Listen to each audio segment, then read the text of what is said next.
हरे कृष्णा। आप सभी भक्तों का बहुत बहुत स्वागत है श्रीमद् भगवद गीता के दिव्य उपदेशामृत में, जिसमें हम नित्य प्रति भगवान श्री कृष्ण के उस दिव्य उपदेश का श्रवण करते हैं, जो हम सभी भक्तों के लिए भगवान श्री कृष्ण ने अर्जुन को माध्यम बना करके दिया था। उसी कड़ी में अभी हम श्रीमद् भगवद गीता के 11वें अध्याय का श्रवण कर रहे हैं। तो आगे आज हम सब श्रीमद् भगवद गीता के 11वें अध्याय का 44वें श्लोक का सरल शब्दार्थ श्रवण करने का और समझने का प्रयास करेंगे, जिसमें अर्जुन भगवान से अपने अपराधों की क्षमा प्रार्थना करते हैं और भगवान को प्रसन्न होने के लिए कहते हैं कि हे प्रभु, हे ईश्वर, हे भगवान, आप मुझ पर प्रसन्न हो जाइए। क्योंकि जब भगवान के उस विराट रूप को अर्जुन ने देखा तो अर्जुन बहुत भयभीत हो गए और उन्हें ऐसा लगने लगा कि भगवान इस संपूर्ण संसार को अपने मुख में अभी प्रवेश करा जाएंगे, अभी प्रवेश करा देंगे।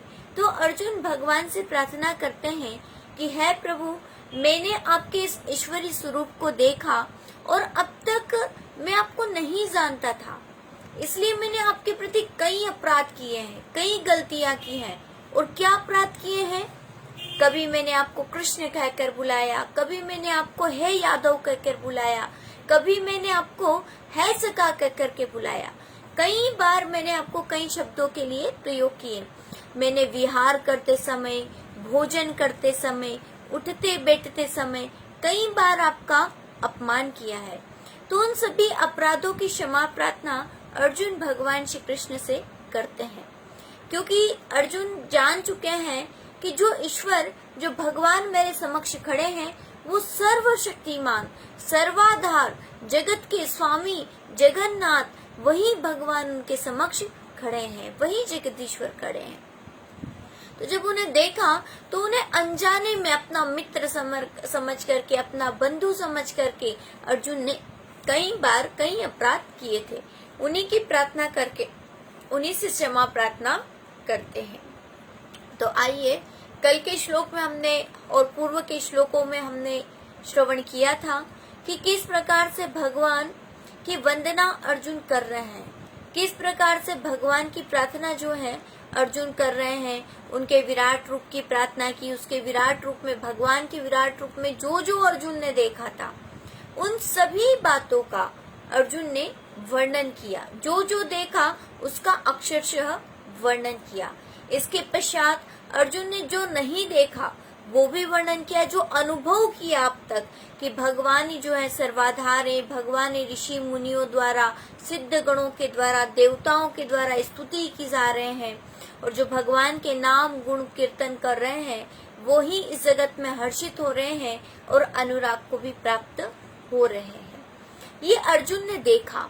तो अर्जुन ने जो देखा उसका वर्णन किया।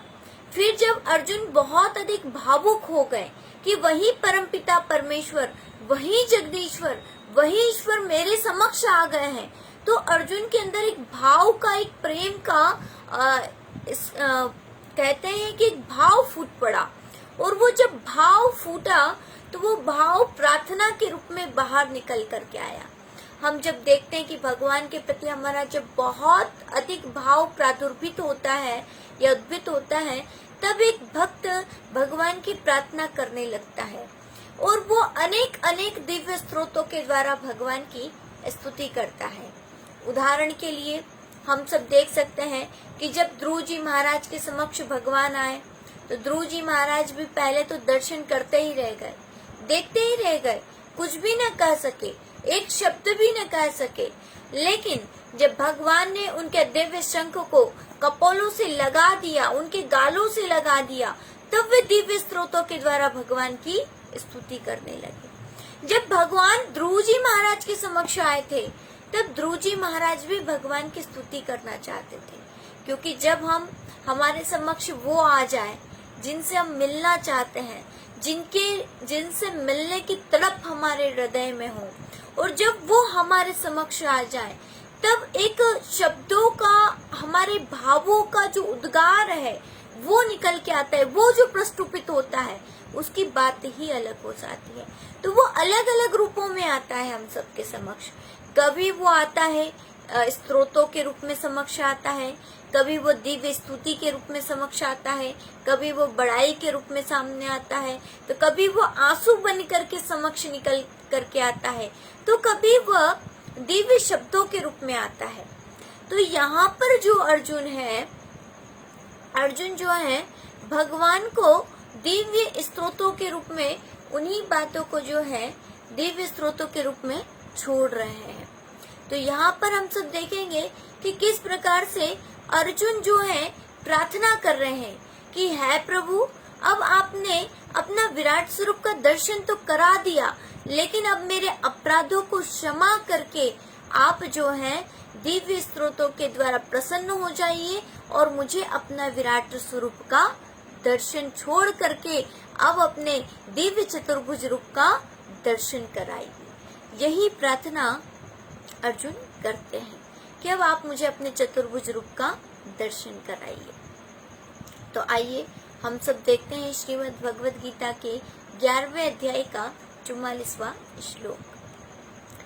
तस्मात् प्रणम्य प्रणिधाय कायं प्रसादयित्वा महमीशमीड्यं पितेव पुत्रेश्च सखेव सख्यो प्रियाः सिदेव सोढुं प्रियाः सिदेव सोढुं। यहाँ पर अर्जुन भगवान श्री कृष्ण को कहते हैं तस्मात् प्रणम्य प्रणिधाय कायम, है प्रभु मैं आपके चरणों में प्रणाम करता हूँ। है प्रभु मैं अपने शरीर को भली भांति आपके चरणों में प्रणाम करके स्तुति करने योग्य आप ईश्वर को प्रसन्न होने के लिए प्रार्थना करता हूँ। मैं अपने शरीर को आपके चरणों में समर्पित करता हूँ। और इसका एक ही तात्पर्य निकलता है, तस्मात् प्रणम्य प्रणिधाय कायम, मैं आपके चरणों में अपने शरीर से प्रणाम करता हूँ, शरणागत होता हूँ आपकी। इसके यहाँ पर हम संतों महात्माओं के द्वारा 3 कारण बताए जाते हैं और हम समझ भी सकते हैं। तस्मात् प्रणम्य, मैं आपको प्रणाम करता हूँ, और प्रणिधाय कायम यानी कि मैं आपको अपने आप को आपके चरणों में समर्पित करता हूँ। क्योंकि एक भक्त भगवान के समक्ष शरणागत के अलावा कर भी क्या सकता है, क्योंकि एक भक्त का ये सामर्थ्य नहीं है कि भगवान की भक्ति का, भगवान के गुणों का, भगवान के प्रभावों का वो वर्णन कर सके। क्यों? क्योंकि भगवान के विषय में देवता, ऋषि, मुनि, गंधर्व, सिद्ध और महात्मागण निरंतर ही गाते रहते हैं, निरंतर गाते रहते हैं, और निरंतर भगवान की महिमा के विषय में गाते हुए भी वो कभी भी अघाते नहीं हैं, कभी भी गा नहीं पाते हैं, पूर्णतः भगवान की महिमा को गाने में सक्षम नहीं है। तब भी भगवान की महिमा को पूर्ण रूपेण नहीं गा सकते, क्योंकि भगवान सर्वशक्तिमान है, सर्वेश्वर है, उनकी महिमा का कौन वर्णन कर सकता है। तो अर्जुन कहते हैं कि है प्रभु मैं केवल आपकी शरणागत हो सकता हूँ, मैं आपकी केवल शरण में आ सकता हूँ। और दूसरी बात, यहाँ पर एक भाव ये भी है कि जब अर्जुन शरणागत आने को कहते हैं, क्योंकि जब हम कोई गलती कर दे और वो भी भगवान के प्रति अपराध कर दे, तब हम भगवान की केवल शरणागति में जा सकते हैं। क्यों? क्योंकि जब कोई भक्त भगवान की शरणागति में आता है, तब भक्त के हजारों अपराधों को भी भगवान क्षमा कर देते हैं।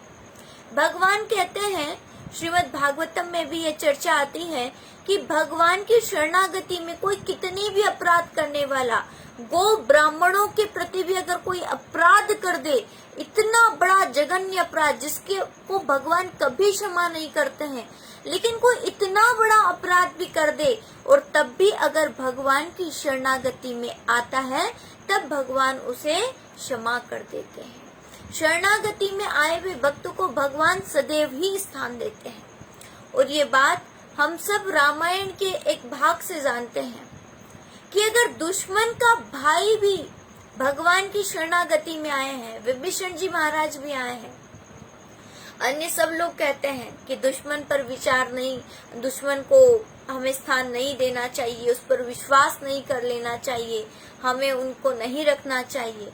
लेकिन भगवान एक ही बात कहते हैं कि कोई मेरी शरणागति में आए, चाहे वो जैसे आए, अपनी समस्त गलतियों को लेकर के आए, क्योंकि भगवान तो केवल वही हो सकते हैं जो भक्त के अपराधों के साथ उसे स्वीकार कर ले, उसकी गलतियों के साथ स्वीकार कर ले। दुनिया में कोई भी व्यक्ति ऐसा नहीं है जो आपकी गलतियों के साथ में आपको स्वीकार कर सके।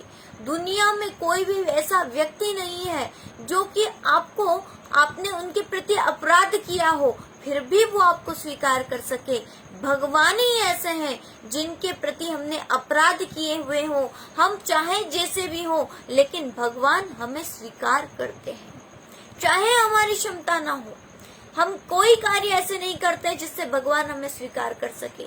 आप किसी छोटे बड़े व्यक्ति के पास जाओ, आपके गांव के सरपंच के पास भी जाओ, अगर आप में कोई गुण ना हो, केवल आप अवगुण ही अवगुण से भरे हो, तो आपके गांव का सरपंच भी आपकी तरफ देखेगा भी नहीं, है ना। केवल आपके गांव का सरपंच हो तो जो अनंत अनंत ब्रह्मांडों के स्वामी है, जो अनंत अनंत कोटि ब्रह्मांडों को बनाने वाले, उनका पालन पोषण करने वाले हैं, जो जगदीश्वर है, जो जगत नियंता है, वो सर्वशक्तिमान प्रभु, आप जब उनकी शरणागति में जाते हैं तो भगवान उन्हें स्वीकार कर लेते हैं, आपको स्वीकार कर लेते हैं। और क्यों कर लेते हैं? भगवान की स्वीकार करने की शर्त केवल एक है, भगवान आपके हजारों अपराधों को क्षमा कर सकते हैं, भगवान आपके हजारों लाखों लाखों गलतियों को नहीं देखते हैं, कई सारे अपराधों को माफ कर सकते हैं। भगवान की शरणागत होने की केवल एक शर्त है, भगवान आपको एक ही शर्त पर स्वीकार करते हैं, और वो शर्त शायद आप सब जानते होंगे, और वो शर्त है निर्मल मन मोहि जन मोहि पावा, मोहि कपट छल छिद्र न बावा। निर्मल मन सबसे प्रमुख अगर भगवान की शर्त है कि निर्मल मन के साथ मेरे पास आओ, आपका मन निर्मल होना चाहिए। दूसरी बात, मन निर्मल ना भी हुआ, मतलब कहने का तात्पर्य है कि आपका अंतःकरण शुद्ध होना चाहिए। भगवान के पास अगर जा रहे हैं तो हम कहते हैं ना कि बाहरी शुद्धि की भी आवश्यकता होती है, कहते हैं स्नान करके जाना चाहिए, तिलक करके जाना चाहिए, शुद्ध वस्त्र पहन करके जाना चाहिए, शुद्ध हृदय से जाना चाहिए, शुद्ध सात्विक वस्तुओं को लेकर के जाना चाहिए। क्यों कहा जाता है? क्योंकि जब हम तन की सुंदरता, तन की शुद्धता रखेंगे तब शायद मन की हम शुद्धता को रख सकते हैं। तो हम यही देखते हैं कि भगवान शुद्धता चाहते हैं, तो निर्मल मन। तो ये मन निर्मल कब होगा? ये मन निर्मल तब हो सकता है जब हमारा अंतःकरण शुद्ध हो, है ना। मन की निर्मलता का मतलब है अंतःकरण का शुद्ध होना। और हमारे धर्म में जितनी भी चीजें बताई जाती हैं, चाहे वो माता पिता की सेवा हो, चाहे गुरुदेव की सेवा हो, या कोई अन्य कार्य हो, ये सभी जो चर्चाएं हैं वो इसीलिए की जाती हैं, ये सारी सेवाएं इसलिए बताई जाती हैं ताकि हमारा मन निर्मल हो सके, ताकि हमारा मन शुद्ध हो सके। क्योंकि ये सारी गौ सेवा करना, तुलसी सेवा करना, संत सेवा करना, गुरु की सेवा करना, माता पिता की सेवा करना, मंदिर में जाना, इन सब से क्या होता है?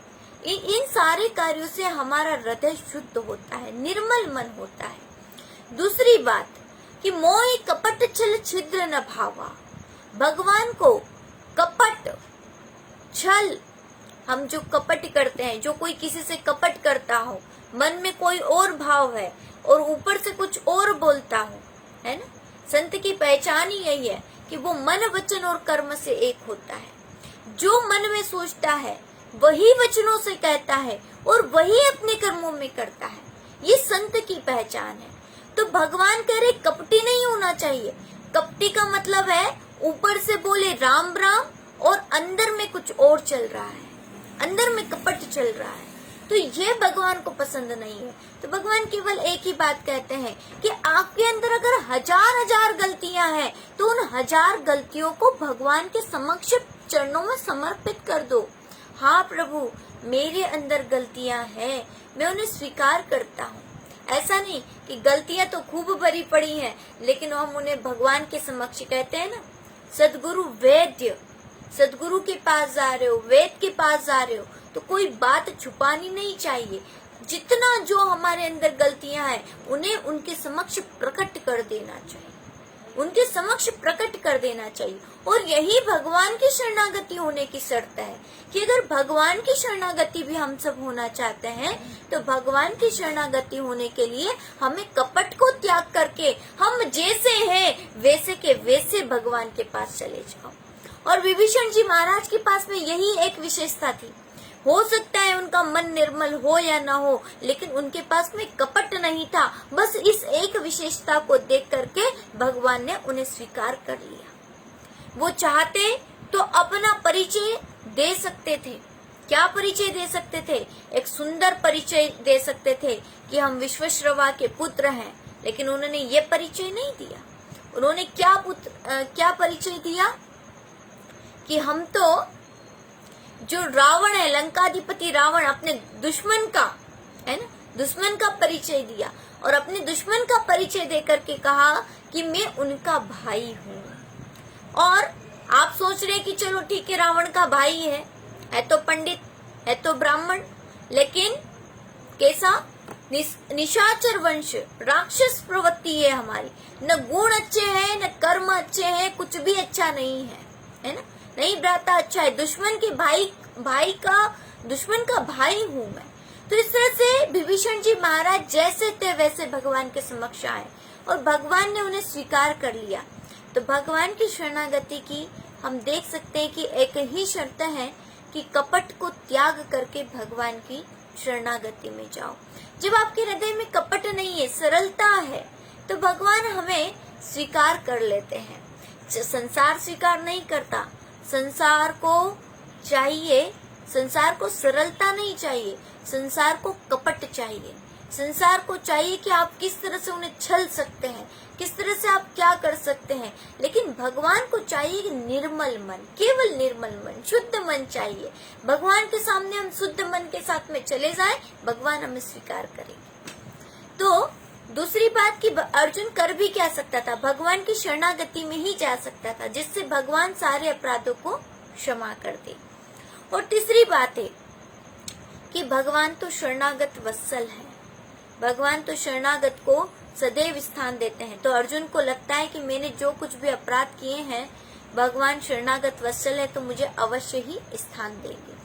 आगे हम देखते हैं, तस्मात् प्रणम्य प्रणिधाय कायम प्रसादये त्वाम हम समीड्यम। तो ये प्रसादये महमीशमीड्यम, इसका तात्पर्य यह है कि वो कहते हैं कि प्रणाम करके स्तुति करने योग्य आप ईश्वर को प्रसन्न होने के लिए प्रार्थना करता हूँ।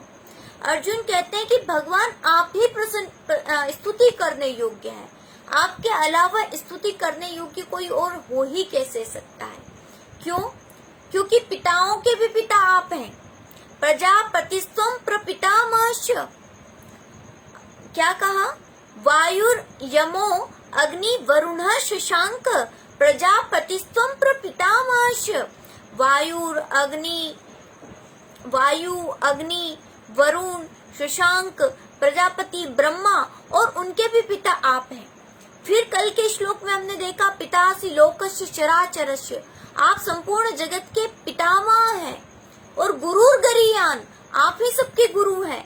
तो पिता और गुरु सबके आप ही हैं और संपूर्ण चराचर के पालन पोषण करने वाले, उत्पन्न करने वाले आप ही हैं। आप ही सर्वाधार हैं, आप ही सर्वशक्तिमान हैं। इस तरह से अर्जुन जो बार बार प्रार्थना कर रहे थे, तो वो कहते हैं कि मैं आपको प्रसन्न होने के लिए प्रार्थना करता हूँ। और प्रार्थना करने के अलावा मैं कर भी क्या सकता हूँ? क्योंकि संपूर्ण जितने भी देवता हैं, ऋषि हैं, गंधर्व हैं, वो सब आपकी निरंतर स्तुति किया करते हैं, लेकिन मैं उतना नहीं कर सकता। मेरा सामर्थ्य नहीं है, मेरा बल इतना नहीं है कि मैं आपकी स्तुति को पूर्णतः गा सकूं। इसलिए वो भगवान के चरणों में प्रणाम करते हैं और प्रसन्न होने के लिए प्रार्थना करते हैं। अगली लाइन देखेंगे, पितेव पुत्रश्च सखेव सख्यु प्रिया प्रियाया रहसि देव सोढुम्। पितेव पुत्रश्च सखेव सख्यु प्रिया प्रियाया हसि देव सोढुम्। प्रिय प्रियाहार्सि देव सोढुम्। पितेव पुत्रस्य, जिस प्रकार से पिता अपने पुत्र के अपराधों को क्षमा करते हैं। हम देखते हैं कि पिता अपने पुत्र के द्वारा जो कोई भी अपराध हो जाए, कैसे प्रमादात, 42वें और 43वें श्लोक में अर्जुन ने शब्द प्रयोग किया है प्रमादात, है ना। जो मैंने, अर्जुन कह रहे हैं कि मैंने जो आपके प्रति अपराध किए हैं, तो कब कब किए हैं? प्रमाद में किए हैं। कभी कभी मैंने प्रमाद में अपराध किया है।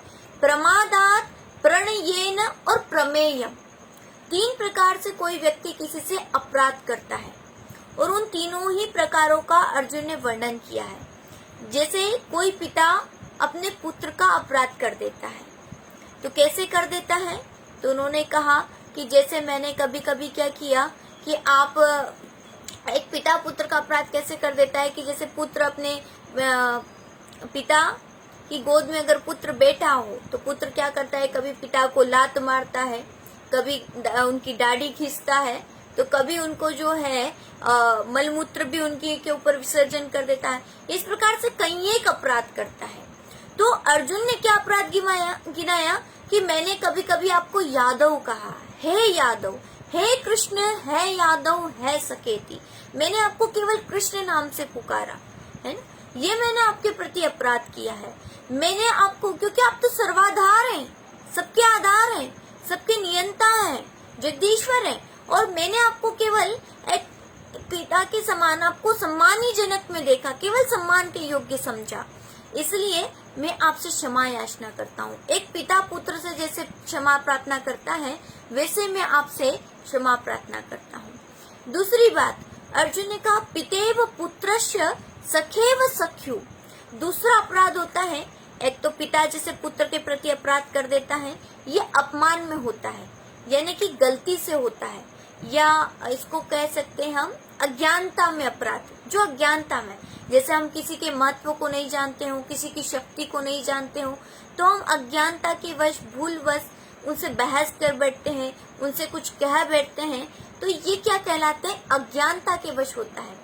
और हम देखते हैं कि जैसे जैसे पुत्र बड़ा होता जाता है पिता से, कई बार अज्ञानता के वशीभूत होकर के पिता का अपमान कर देता है, लेकिन पिता क्या करते हैं? अपने पुत्र को क्षमा कर देते हैं। तो पहले अपराध तो ये। दूसरा कहा पितेव पुत्रस्य सखेव सख्यु। सखेव सख्यु कहने का तात्पर्य है जिस प्रकार से एक सखा दूसरे सखा का अपमान कर देता है। एक सखा दूसरे सखा को क्या कहता है? अरे वाह, तुम तो बड़े ज्ञानी हो, अरे वाह, तुमने तो इतना सीख लिया है, अरे तुम तो बड़े महान हो। इस तरह से कई बार अपमान किया करता है। प्रमाद, प्रमाद, प्रमादात शब्द प्रयोग किया था अर्जुन ने यहाँ पर। प्रमादात का मतलब है प्रमाद, हंसी मजाक में। हंसी मजाक में एक मित्र अपने मित्र को कुछ भी कह देता है। तो अर्जुन भी कह रहे थे विहार शय्यासन भोजनेषु, विहार करते समय, हे भगवान, आप तो ईश्वर थे, आप तो सर्वाधार थे, लेकिन मैं आपके समय कभी घूमने के लिए गया तो घूमते घूमते मैंने कोई बात कह दी हो। आप शयन कर रहे हैं, उस समय मैंने आपसे कोई बात कर दी। आप भोजन कर रहे थे, उस समय भोजन करते वक्त दो मित्र आपस में चर्चा करते रहते हैं, तब मैंने कोई अपराध कर दिया हो।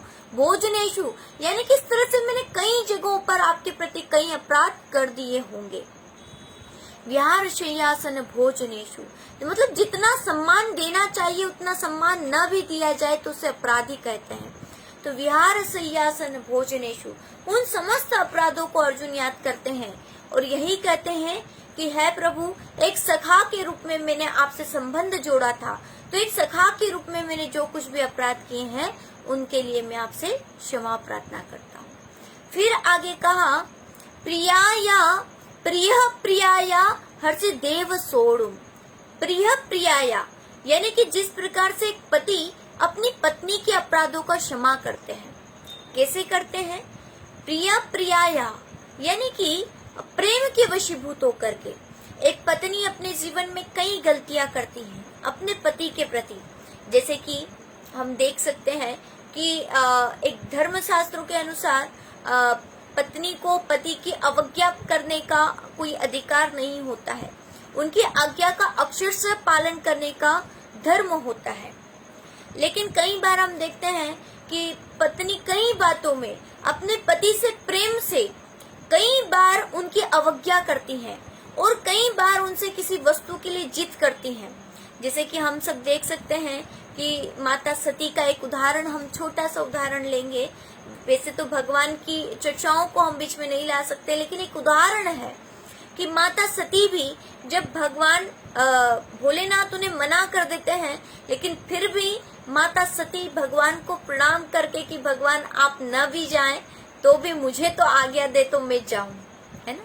और कहीं न कहीं भगवान की इच्छा न होते हुए भी वो जानते हैं कि उनके पति की इच्छा न है, तो पति की इच्छा के विरुद्ध कर्तव्य कर्म करना भी एक तरह से ये अधिकार नहीं होता है। पति की अवज्ञा नहीं होनी चाहिए। तो अगर ऐसे अपराध हो जाते हैं, कई बार आजकल के कलयुग में तो हम देखते हैं कि कई बार अवज्ञाएं होती हैं और कई सारे अपराध पत्नी अपने पति के प्रति करती हैं, जैसे उनके समक्ष कटु वचनों का बोलना, बार बार उनकी किसी बात को उकसाना, उन्हें किसी बात पर कहना, तो ये भी अपराध है। तो ऐसे अपराध करती हैं, लेकिन पति क्या करते हैं? उनकी प्रेम के वशीभूत होकर के उनके कई अपराधों को क्षमा कर देते हैं। तो यहाँ पर अर्जुन उदाहरण देते हैं, प्रिय प्रियाया हर्षि देव सोड़ुम। तो जिस प्रकार से एक पति अपने पत्नी के सभी अपराधों को क्षमा करते हैं, उसी प्रकार से हे प्रभु आप मेरे अपराधों को क्षमा करो। अब अर्जुन के यहाँ पर तीनों ही संबंध भगवान से हैं और तीनों ही तरीके से उसने अपराध किए हैं। अर्जुन ने ये तीनों संबंध क्यों याद दिलाए? क्योंकि जिस प्रकार से अर्जुन एक जीव है, अर्जुन एक प्राणी है, अर्जुन एक आत्मा है, तो उस तरह से आत्मा के पिता परमात्मा हुए, तो उस तरह से संपूर्ण जीवों के जो पिता है वो भगवान है।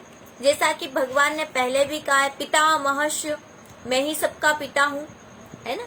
तो भगवान ने यह कहा है, तो इस तरह से भगवान उनके पिता हुए।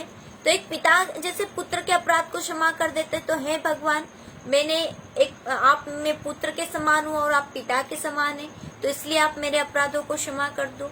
तो पहले इस तरह के अपराधों को क्षमा प्रार्थना कर दी कि हे भगवान एक पिता पुत्र के संबंध से आप मुझे क्षमा कर दो। दूसरा उसने कहा कि मैंने आपके एक मित्र के रूप में भी अपराध किया है, मैंने आपको कई बार मित्र समझा था। तो भगवान से हमारे कई संबंध जोड़े जा सकते हैं, हम भगवान से कई संबंध जोड़ सकते हैं।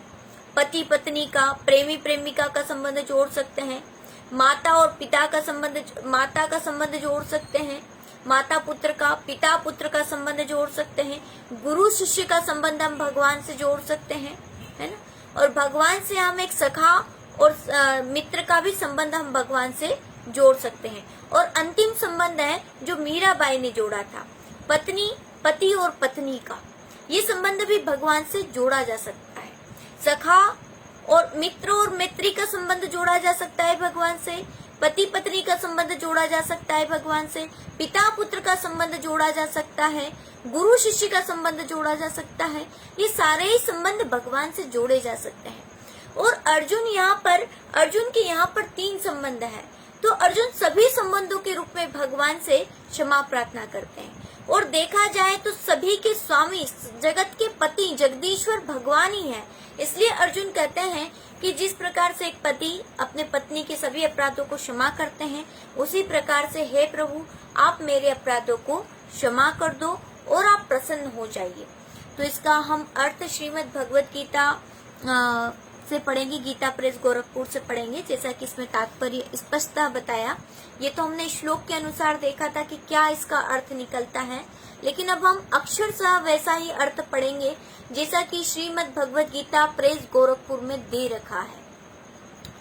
अतएव है प्रभु, मैं शरीर को भली भांति चरणों में निवेदित कर प्रणाम करके स्तुति करने योग्य आप ईश्वर को प्रसन्न होने के लिए प्रार्थना करता हूँ।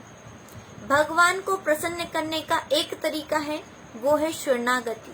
प्रार्थना करते हुए उनके चरणों में अपने आप को समर्पित कर देना, ये भगवान को प्रसन्न करने का एक तरीका है। और यही अर्जुन कर रहे हैं कि हे भगवान, मैं आपको प्रसन्न होने के लिए प्रार्थना करता हूँ, आपके चरणों में प्रणाम करके, समर्पित होकर के। हे देव, पिता जैसे पुत्र के, सखा जैसे सखा के और पति जैसे प्रियतमा पत्नी के अपराध सहन करता है, वैसे आप भी मेरे अपराध को सहन करने योग्य है।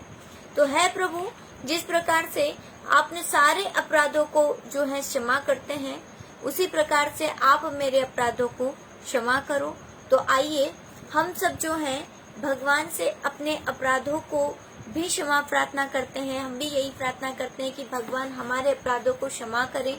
और दूसरी प्रार्थना ये भी है कि कई बार हम भगवान की वैसे सेवा नहीं कर पाते हैं, हम भगवान से संबंध नहीं जोड़ पाते हैं, तो हम यही प्रार्थना करेंगे कि हे प्रभु, हम भी आपसे संबंध जोड़ सकें, हम भी आपसे वैसा ही संबंध स्थापित कर सकें। क्योंकि भगवान भी, जब भगवान से एक भक्त अपना संबंध जोड़ता है, तब भगवान अपने भक्तों के सभी अपराधों को क्षमा करते हैं। तो आइए हम सब मिलकर के हरे कृष्ण महामंत्र के द्वारा भगवान के चरणों में प्रार्थना समर्पित करते हैं और उनसे यही प्रार्थना करते हैं कि हे प्रभु, हमारे अपराधों को, हमारी गलतियों को आप क्षमा करना और हमारी अज्ञानता को दूर करना। हाँ, हम आपको पूर्णतया नहीं जान सकते, हम आपको पूर्णतया समझ नहीं सकते, हम आपकी स्तुति, वंदना, प्रार्थना जैसे आपके चरणों में निवेदित करना चाहिए वैसे हम नहीं कर पाते हैं। लेकिन हे प्रभु, आप ऐसी कृपा करना, ऐसी दया करना कि हम आपके चरणों के प्रेमी बने, हम आपके तत्व को तत्वतः जान सकें, हम आपके संतों के प्रेमी हो और आप ही के चरणों में हमारा सदैव प्रेम बना रहे। इसी प्रार्थना के लिए आइए हम सब हरे कृष्ण महामंत्र का जाप एक साथ मिलकर के करें। हरे कृष्ण कृष्ण कृष्ण हरे हरे, हरे राम राम राम हरे हरे, हरे कृष्ण कृष्ण कृष्ण हरे हरे, हरे राम राम राम हरे हरे, हरे कृष्ण कृष्ण कृष्ण हरे हरे, हरे राम राम राम हरे हरे। हरे कृष्णा। बोलिए ग्रंथराज श्रीमद् भगवद गीता की जय। कृष्ण कन्हैया लाल की जय। वृंदावन बिहारी लाल की जय। जय जय श्री राधे, जय जय श्री राधे, जय जय श्री राधे श्याम निताई गौर प्रेमानंदे हरि बोल। आप सभी भक्त वृंदों का बहुत बहुत धन्यवाद, आभार। आप सभी नित्य प्रति श्रीमद् भगवद गीता को एज इट इज ग्रहण करते रहे, आप उसे समझ सके, पढ़ सके, यही आप सबके लिए प्रार्थना और आप सबको समझने में मदद मिले, यही भगवान के चरणों में मेरी प्रार्थना है। हरे कृष्ण।